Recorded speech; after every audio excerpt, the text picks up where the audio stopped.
thank you for the song you did with Zbigniew Wodecki. This is something really, really special for us, for Polish people and for the music fans. Did you had the chance to meet Wodecki in person? Yes, so I met Zbigniew back in 2016 for the first time.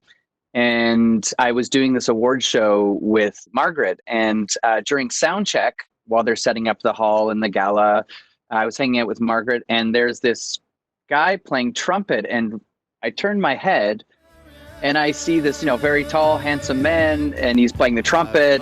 It sounds beautiful. And then he starts to sing, and he has this, very iconic, distinct, mature voice. And I said, who is that? And Margaret goes, oh, it's Zbigniew Wodecki. And that was my first meeting with him. And throughout the years, I met him a couple other times. What attracted you to the Wodecki music? Was that this jazz vibe in it? Mm-hmm. Well, the melody, I like a lot of, I call it good music, but younger people call it old music. Yes, yes. And, back in the day when Zbigniew was recording, it was all about an orchestra getting into a room. There was no real processing or editing or auto-tune, and the music had to be at the strength of the people who are working on it. So the kind of music that he performed to me is just great melodic music. And even though I don't speak Polish, I understand a little bit of it, but the music carries on through countries and languages, so it doesn't matter. Speaking about autotune, you mentioned, I was wondering if there is any type of music nowadays which Matt Tusk is into. I mean, are you a fan of Justin Bieber or Nicki Minaj, or isn't it for you? So funny enough, I like a lot of chill hop music, which is kind of like a modern down-tempo house music, but it lends itself to sampling a lot of great old jazz records. So as a listener, sometimes I hear phrases and samples that come from some of my favorite recordings. So in the background, in my house, I usually have this like cool cocktail chill hop music kind of going on. You did many amazing duets with Polish singers. I mean Margaret, I mean Edyta Górniak. Which of them, and please be honest, was the best one for you, and why? Oh my Lord, you're making me, you're putting me on the spot here. I mean, I'm sorry, this is my role.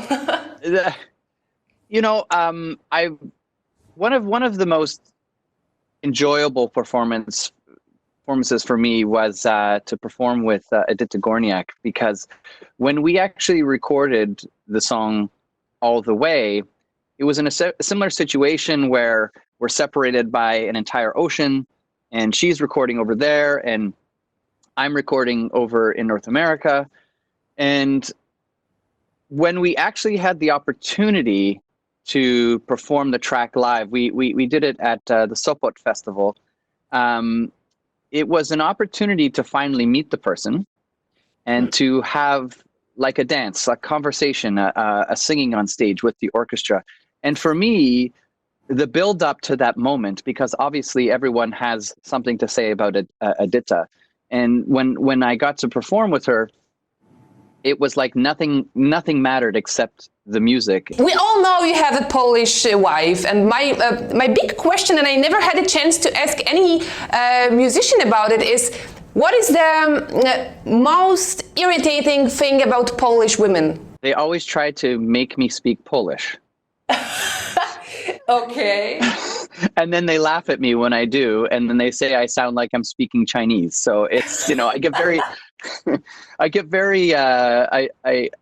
very nervous when I speak Polish. So I start to sweat.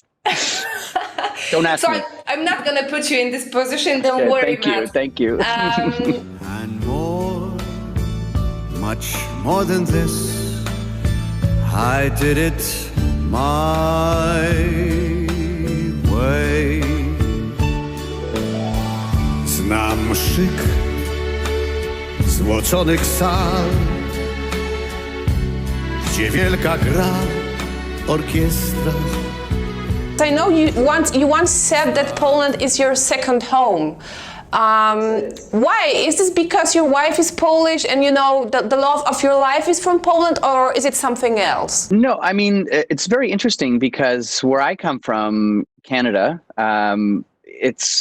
we have about the same population between Canada and Poland. And in Canada, we live beside this big, giant country called America, right? United States. And in Poland, the same thing. You have these giant countries like Russia and Germany and France. And the interesting thing is that both in Canada and in Poland, we don't get a lot of attention on the world scale. So we're always having to overachieve, and we always have to do better to be noticed. And specifically from Canada, I mean, we have so many great artists who have come here. And the one thing I love about the people of Poland is every time we go, and when I say we, myself and my band, and we perform, the audiences really give us a sense of excitement, and they're very overjoyed, and they react really well. I have to be honest with you, the whole day through, before this interview, I was going around singing like, you know, just the two of us. I can't sing, sorry.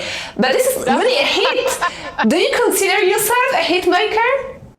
Well, I mean, in jazz and classical music specifically, there is this history and culture of interpretation. We put our own spin, our own, you know, smell on everything. So I'm very fortunate in the genre that I'm in. I might not be as famous or become as big as like a Drake or a Justin Bieber, but this music allows us to put our own personality in it. So I can pull from the best hits of all time, right? Just the two of us, as you were singing. I mean, you probably have a memory of the first time you heard that song, I'm guessing. That's right. I'm not gonna tell you anything more about it.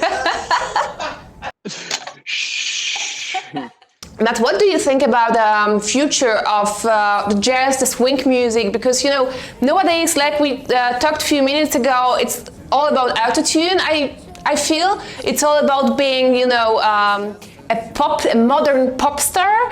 Do you think it's gonna change in some way? Do you think that jazz will get the attention it deserves once again? The world has changed a lot. I mean, what this whole pandemic has showed us is that, you know, we are connecting in different ways. And now with technology, jazz music can travel all over the world through, you know, Spotify and Apple Music and Deezer.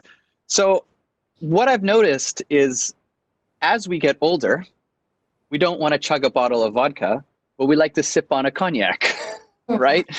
So with jazz music, I think it's one of those things that as you get older, you start to, you know, try different things, understand who Frank Sinatra was, understand who Billie Holiday was. And my job is just to continue that tradition of let's get older and sip on cognac.